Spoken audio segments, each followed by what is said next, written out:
We're privileged to have with us today Dr. Ramcharan, a celebrated thought leader and coach.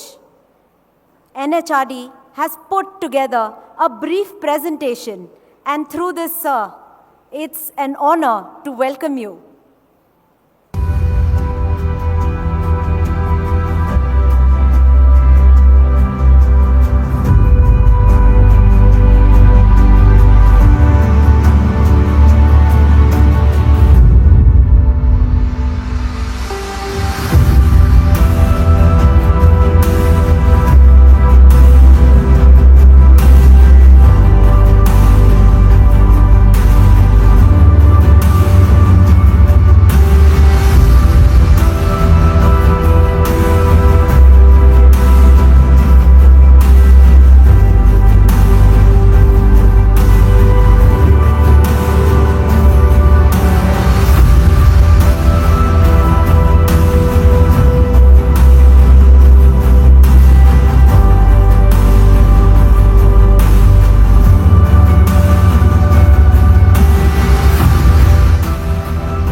Thank you very much. Am I coming out clearly there? Clear? I like to keep this session very informal. I'm a teacher at heart. I was shaped right in India, in my town in Hopper, where those teachers, when I was in high school, I have never seen such dedicated teachers in my life. That's what made my life. So here, I have very simple messages. My purpose in life is that when I'm allowed to take these sessions, I'd like you to think about one or two things you take home. Hopefully they inspire something in you. When you go home, you use them, increase the capability of people. And hope if you like something here, you teach 10 more people.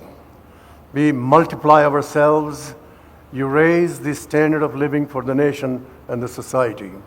So here I'm having the simple theme. This is HR time. And what is the value creator? HR people to be value creator, be leaders, not just support and not just doing the things we have been doing. That's my message to the whole group as I go forward. So could you please put the projector on? This is my suggestion to you. You are not just a support person. You are a value creator. You are a leader. It's not just a staff job. My purpose here is to take you some tools. And those tools, I hope, are helpful to you. Why do I say that? We have a $71 trillion economy worldwide. There's no doubt it's going to be 100 trillion. Anyway I calculate it, anyway I see it, and that economy is converting lot entrepreneurship.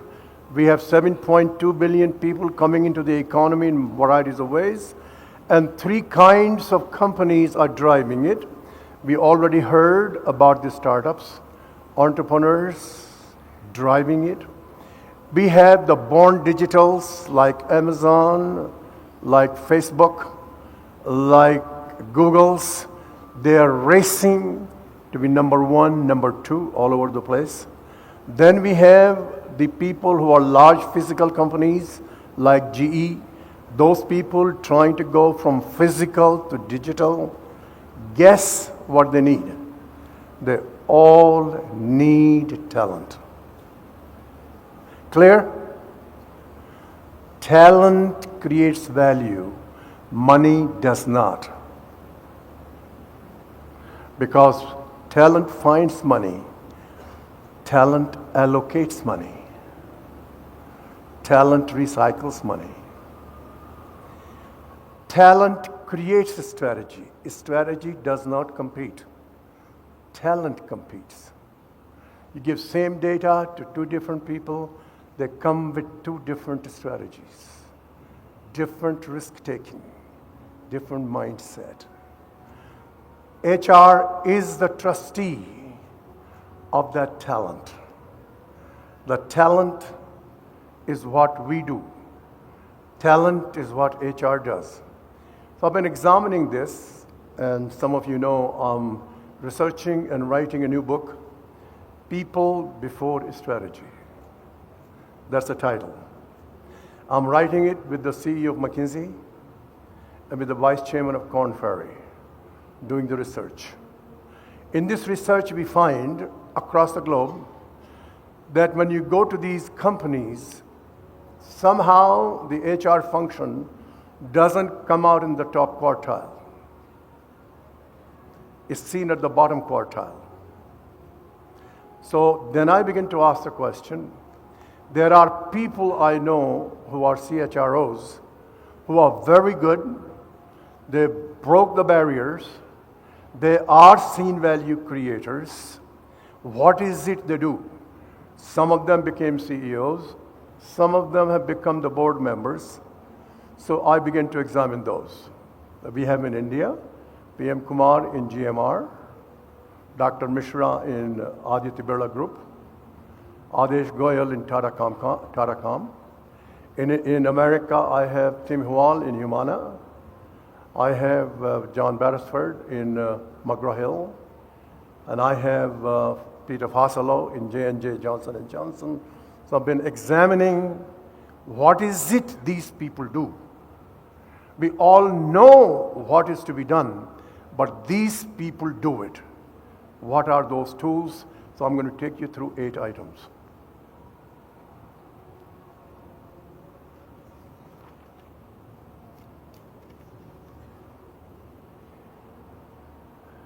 Can you see that? Can you all see that? There are many things you do. I had to distill what really are high value added, what these people do very effectively. How do I know? My work largely 90% plus is with the boards and the CEOs.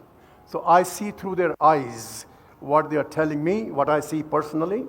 I serve on the Hindalco board here. I serve on the board of 3G in Brazil. I serve on the board of Pladis in London. I serve on the board of 2 Chinese companies in China. So I get to see these things and say, here are some generalities. The first one, and the most important, is the judgment on people. Look at marketing people. What you look for when you recruit. Expertise about consumers, correct? If you recruit a marketing person who does not have expertise about consumers, the chances are you're not going to recruit. Is that correct? Expertise. If you recruit a CFO, and that CFO does not have expertise in Wall Street, in resource allocation, in monitoring performance, and in helping the CEO in portfolio management, you probably will not recruit. Correct? Everybody gets it? CEOs today want CHROs to have the expertise in judging people. Use all the facts, all the tools, you must. But they want to know what is your calibration, evaluation, judgment, future of the people, of the talent. Am I coming out clearly on number 1? This can be learned. Practice it. In the same part, they want to know, can you help have the courage to debate with the partners, CEOs, your partners in marketing, in finance, in operations, and check their biases about people. If we have the right people in the right job, this is the highest leverage to create value. Clear? That's item number 1. The item number 2, which I have introduced in companies here in India and in America and in China, is practice Link hard and the soft.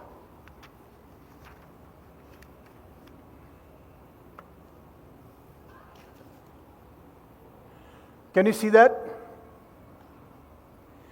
Most companies evaluate monthly operations, correct? Quarterly, correct? Right? I want CEO, CFO, and CHRO, three of them together, diagnose the monthly operations, what are the causes. It has begun. Why is that important? The CFO learns about the people side. CHRO learns about the numbers and business. CEO gets input from both of them and checks his or her biases. And there they can talk about reallocation, reassignment of people and numbers. It has begun. Persuade your CEO to start doing it. Don't be afraid of numbers. Common sense is more important than numbers. What you don't know, ask. The CEOs who are doing it are very happy because there are two things every function needs: people and money. Put them together. How many of you have known if you put the right person in a job, it might save you a lot of money? Isn't it? Or you put the right person in the job, could create a huge value. How many of you have an iPhone? Look at the market share. Not only Steve Jobs, but Jonathan Ives is the right person. I had something to do to bring Steve Jobs back. And when he came in, Jonathan Ives was already there, and he picks him up within the first week and changed the designers. iPhone still has the world's largest gross margin. The Android people are converting into the iPhone. Practice this. Stick with it. You will learn the business. They will learn judgment on people. Get to that high value creating practice. The third item, this I need to do that for you because that's what I see the people lacking.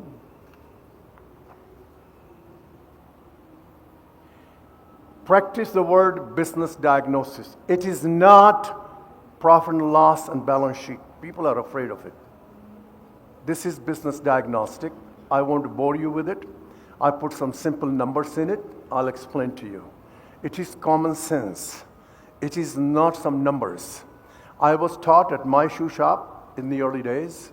This is some skill that most of the family people have. Most of the CEOs have. I'm allowed to work with the CEOs of the companies here, and I see them how they operate. So I put that very quickly, that there is a company where the revenues have declined, the gross margin has declined, market share has declined. My purpose for you not to do the numbers. You just see the decline, don't you, everybody? That's common sense, isn't it? Don't worry about the numbers. Just use your common sense. Say, yeah, I see it's a decline. So if you're sitting with the CFO and CHRO, what's your next question? What's causing the decline? Is that fair? Ask it. Debate it. And so here, you create this in two categories.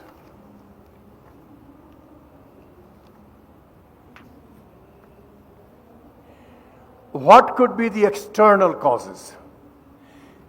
Japanese yen, 2013. Prime Minister Abe announced we're going to change. Between January 2014 and May 2014, the yen went from 78 to 99. If you are a Ford Motor Company, General Motors, you've got to make some adjustment, isn't it? This could be a currency. Ask that question. It could be interest rates change. It could be a competition bringing new product. Possible? They can cut the price. Possible? Common sense? Ask that. Learn with it. And then look at where your expertise is, the people side of it. And you ask the question, is the pricing decision made by somebody not good enough? Pricing decision doesn't happen on its own. People make it, or they choose not to make it. Or the collaboration between two divisions didn't take place because the product launch did not take place in time. And then you say somebody has the wrong incentive. Diagnose, business diagnosis. Hard numbers with soft area. And only people take actions or not take actions. All of you heard of Peter Drucker. He always used to say, most issues relate to people. Correct? We are the trustee of it. Practice it. That will get you the seat at the table with the CEO, guaranteed. And these people I have mentioned to you, they have a seat at the table. I have personally seen Mr. Mishra, Dr. Mishra with Mr. Birla for full days. And that's very important. He not only is HR, he runs a $2 billion business. I give you one more dose. This is more important than what I've just said.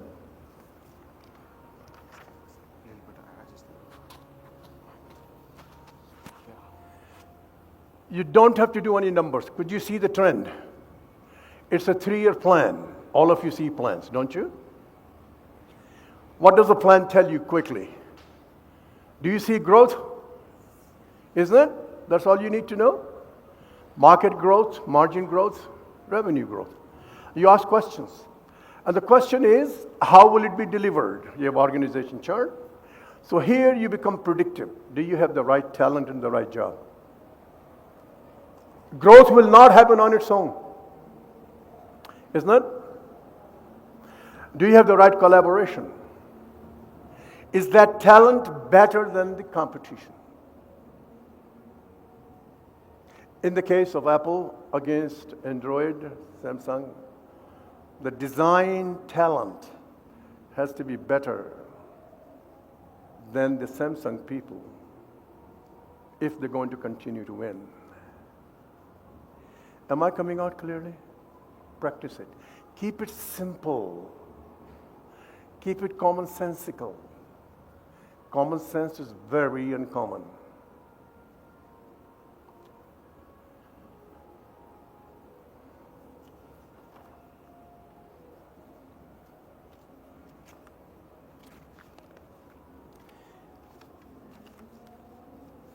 So I have given you 3 items so far. I'll go quickly, and if you have time, we'll have some questions.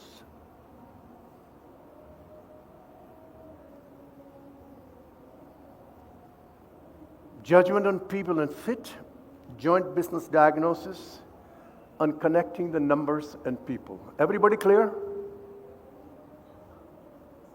It's common sense. Number 4. US CHRO have peers, marketing, operations, technology, finance. You need to be as good or better in knowing what's changing on the outside.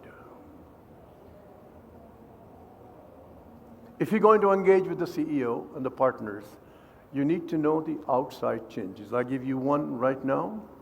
We have Donald Trump in the United States. Is that a minor change or a big change? Brexit in the UK, minor change or a big change? Italy, Renzi out, big change or a minor change? Germany coming through, see what happens. Brazil, minor change or a big change? Master it, it's all there. They read the same newspapers as you do. No gossip. Don't know, ask questions. People who grow their capacity, they ask questions. They have no issues when they say, I don't know. Curiosity is the mother of developing your capability. Nobody should ever be ashamed in asking the questions, what they are. Ask those questions. So these are the external changes. We're going to see a number of things. There'll be opportunities for India in this change, particularly in infrastructure. If you build airports, get ready. The fifth part, I have some suggestions for you because I see almost every month somewhere. Link yourself to the goals of the company, priorities of the company. Marketing has to do it. Finance has to do it. Look at the concerns of the CEO. Most companies going to go through transformation. Any decision that can be digitized will be digitized. Am I clear? Why don't you lead transformation? Why do you have to be in the support role? Why not to be leader? Isn't it? Because every single company will go through transformation. Now, the reason I mentioned this to you, may I inform you, CEOs are tired to listen from HRs. Tell me the vision, tell me the strategy. Remember, no CEOs gets paid for vision and strategy. None. They get paid for results. They get paid for achieving goals. Goals achievement is broader than just a strategy. The stakeholders. So link with the goals. Help influence the goals. See what are the priorities. What are the concerns. Marketing has to do, finance has to do. All have to go for the goals. A strategy is only one item of the goals. Most strategies on papers are not worth the paper. I see 50 strategies a year across the globe. They're not it. They're too broad. They're not specific. Work backwards from goals and say, what are the priorities? And you will have a seat at the table. So there's a catch-22. CEOs say, I don't have the right CHROs, correct? And the CHRO says, I can't get a seat at the table. Let's break it. Do the diagnosis. Link with the CEO, CFO. Link with the goals. Ask questions. You will have a seat at the table.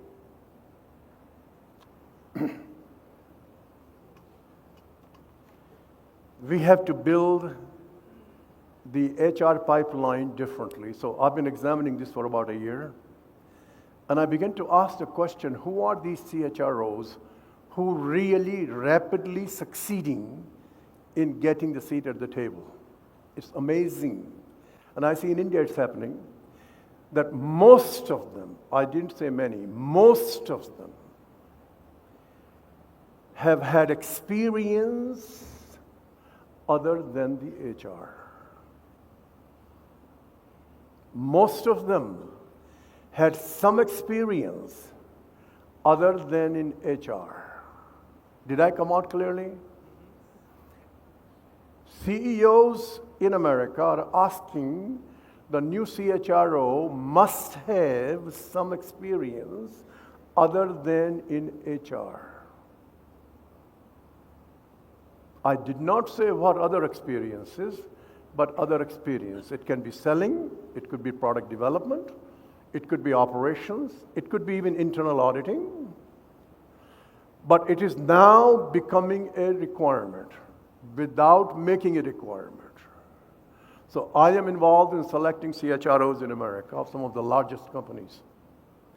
And the first question is, what did you do other than HR? Clear?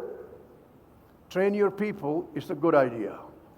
So in Tatacom here, Vinod Kumar is the CEO, and Adesh Goyal is the CHRO. They have begun to send line people into HR and to send HR people into line. It is real. It's in India. Why? It's not a penalty, it's growth. Isn't it? McGraw-Hill, same. Humana, same. The CEO of General Motors was in HR. Anybody recalls in Unilever, the chairman, Dadi Set? He was in HR. I was in the apartment in London when Ashok Ganguly suggested that Mr. Dadi Set go into HR. The CEO of BMW came from HR. The other experience helps you become more business oriented. Think about building a different kind of HR pipeline, not as a hardship, but as a positive experience. Think about those items. Number 7, think about splitting your HR in 2 parts. One is the leadership and development, and second, the transactions.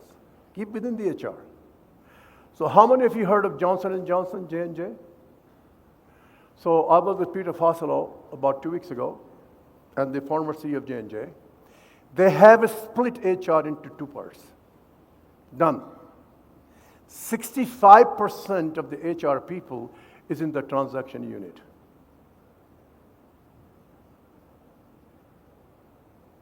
Now, all of you know, some of those transactions will be automated. That's the way the trend is going. So here, get our very important people. They're bright, they work hard, get them in a pipeline, train them, and help them create the judgment on people. Training in people. Training needs to change. Those who believe we're going to have a transformation and transition, we're going to need new skills. So we've got to create training in skills. In a company like GE, people learning coding, get the mindset change. Why Crotonville is so good, I was 45 years with GE, is because the training is directly related to the need and can be used JIT, just in time. No generalities. We're going to have startup companies, they need talent. We're going to have the born digital companies, they're going to be racing to be number 1, they need skills. We're going to have the existing companies that are physical, want to be digital, they need talent, and the talent have to grow. And we have obsolescence of talent because how fast is the innovation moving. So we need to reconsider about the content of our training going forward and allocate your dollars for the skills you need for that particular transformation. So that's the part I have about the HR, that you have people like Johnson & Johnson, it has begun in doing that. And the last part I have, we are very important. We got to get the HRIS systems, all systems of diversity and others. I did not devote time to it. They are important. But when you come to value creating, and when it comes to entrepreneurship, the talent is the value creation. You are the trustee of the talent. Master it, drive it. HR is needed badly because recruiting, searching for talent, retaining it, developing it. If you become the best expert, you go from number 9 to number 1. Is this making sense to the group? Is this doable? Is this simple? Take all those slogans out to groundwork. CEOs hate slogans. They're tired of it. I'm absolutely not kidding. Because they asked me to find some of those CHROs. They get me a list. Demand is huge. Do you see the opportunity? is huge. 71 trillion to 100 trillion. Change in the composition of the economy, digital transformation, entrepreneurial. Lot of funds will be available. Building it. So can I say HR is our time? Yeah. Can I say that? Yeah. Thank you. Thank you very much.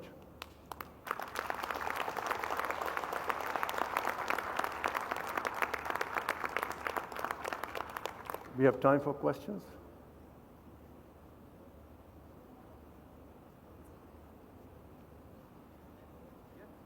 We do?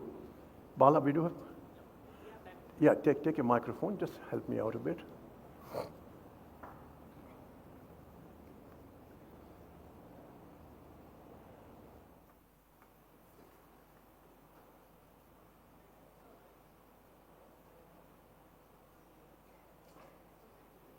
While he's doing that, could you put me on? I want to tell you this.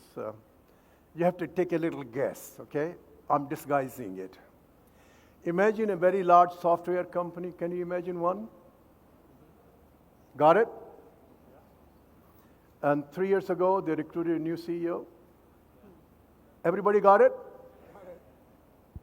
So I met the chairman. And I asked the chairman, how did you select? And so, first the chairman, this is after the selection, not before. And in that company, every Tom, Dick, and Harry sent candidates. I sent one. And most of the candidates were CEOs of other companies. You know what I'm talking about? Everybody understands that. So the chairman is very nice to me. And I said, Mr. Chairman, I know you selected so-and-so, but I also know the other candidate you did not select. He said, you do? I said, yes, I coach him. So now, it's no longer a secret. So I said, the other candidate is a superb CEO, excellent record, and the committee knows him very well for years. It's not just the interview, yeah? And I said, so how did you make the decision? So he looked at me. Please note this, it's a great lesson. He said, obviously, when we went through the candidates, we cleaned up all the normal criteria of integrity, character, high energy. You know what I'm talking about? All those factors. The skills, bright, cognitive, all the tests done, everything. I said, yeah, you did. So he said, the company and the industry is going through a very major change. I said, right? So I have a habit, and that is major doesn't mean anything unless you tell me something specific. He said, yep. He said, in this industry, you know, the competition is like Google, Amazon, these are the major competitors. It's to make bets on what technologies to choose. I said, yeah. And he says the candidate we select is excellent in making those bets, but he was a division manager, and we will take a risk for him to become the CEO. So I said to him, I said, sir, the other candidate could use your candidate to be number 2 and drive it. That was my neophyte answer. And he looked at me with a deep eyes, and he said, this is not the same thing. Everybody got it? Getting advice of somebody versus deep knowledge of something. And that selection of technology is a destiny-determining decision. Selection has proven to be very good. I met the other guy about 2 weeks ago, and he said that was right. Point. What is the single most criteria that really matters? You too can do that. Ask questions and not get lost in 5,000 items. CEOs love to go from 50,000 feet to 50 feet. They love to get your complexity drilled down to those 2 or 3 items that matter. To do that, you don't need degrees. Degrees can help you, but you don't need them. How many people made great CEOs without degrees? India is full of them. Practice it. Thank you. Thank you very much.